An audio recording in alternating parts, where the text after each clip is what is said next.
আজকে আপনাদের করে দেখাবো সমস্ত রকম সবজি দিয়ে একটি নিরামিষ পদ। এতক্ষণে নিশ্চয়ই আপনারা বুঝতে পেরে গেছেন আমি কোন পদের কথা বলছি। হ্যাঁ, শুক্তোর কথাই বলছি। ফোড়ন হিসেবে দিলাম শুকনো লঙ্কা, তেজপাতা, রাঁধুনি আর পাঁচফোড়ন। এরপর একে একে সব কটা সবজি আমি এর মধ্যে অ্যাড করে দেবো, দিয়ে ভালো মতো নুন দিয়ে ভেজে নেব।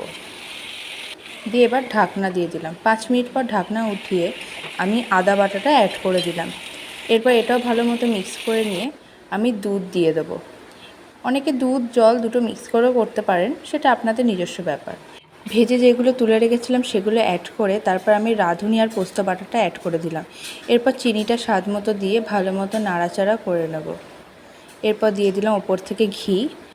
এরপর ভালো মতো মিক্স করিয়ে নিয়ে কিছুক্ষণ ফুটিয়ে নেব। ব্যাস, আমাদের নিরামিষী অমৃত শুক্তো রেডি। ট্রাই করবেন কিন্তু।